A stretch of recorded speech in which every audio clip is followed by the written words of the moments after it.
Ramesh Balsekar,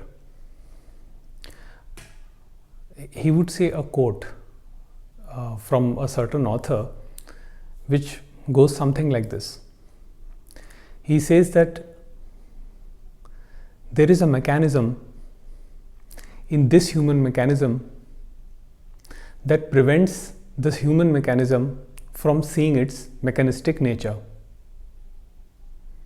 I'll repeat, there is a mechanism in this human mechanism that prevents the human mechanism from seeing its mechanistic nature. And the mechanism he is referring to is the ego. Ego really prevents us from seeing what we really are.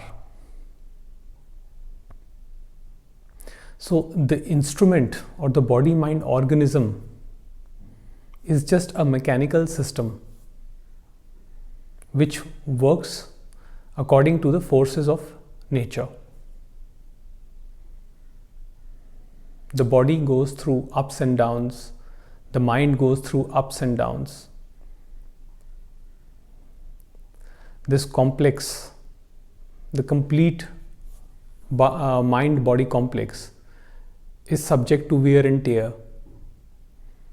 pain and suffering.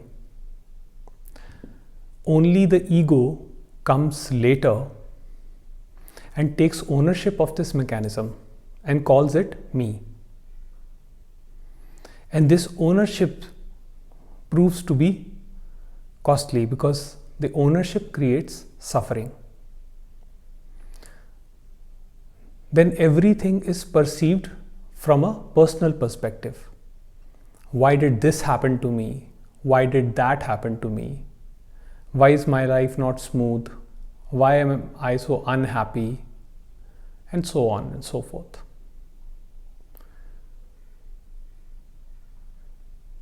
So I get this question a lot, that we understand the message of non-doership, but the problem is that in our daily living, the ego still comes up and creates pain and suffering.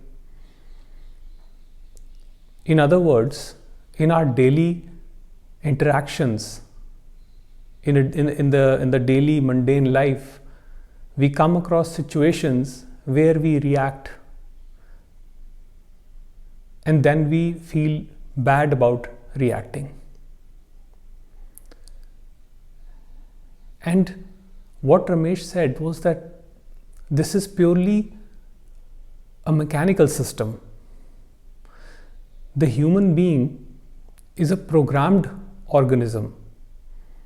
So whatever someone says to you, if you feel bad, it's because that those words, those thoughts have been programmed. If someone abuses you, say if someone uses bad language, harsh language towards you in a language that you're not familiar with, would you react? You would not react. because those words have been programmed and you have been practicing it over and over again. Like, for example, idiot, the word idiot. Like, we all react to it. If somebody calls us an idiot, we react to it because we have rehearsed that reaction over and over again. So it may be idiot, or it may be foolish, or it may be something else, but they all point to the same feeling. So it is the feeling which arises in the body, and that is not the problem. The problem is that the ego comes up after the feeling, after the feeling has arisen, and it claims ownership over the feeling. It says, I am feeling like this, and I should not be feeling like this. So first we react, then we feel bad about reacting. And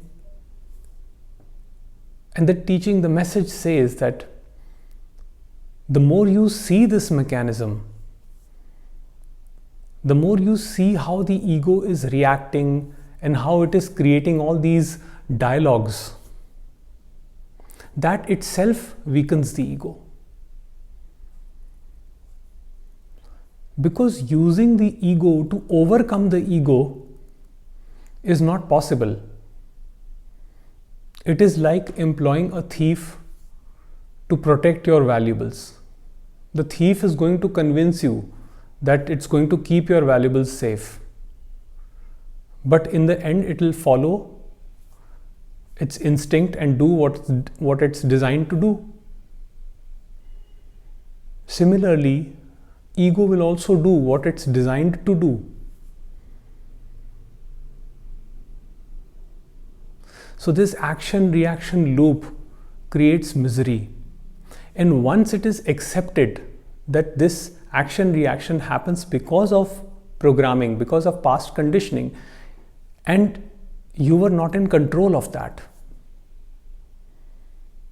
The house you were born in, the kind of family you got, the kind of people you associated with, the school you went to for education.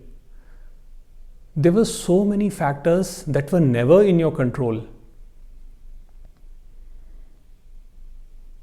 Therefore, if a reaction happens at a certain point of time, nobody's in control of that. Yes, sometimes with understanding, you may be able to see that the reaction is happening and the control may happen. But there will be times when the control will not happen.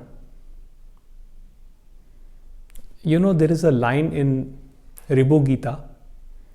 It says, where the sage Ribhu says, I don't have the ego, but I don't have the ego to say I'm egoless.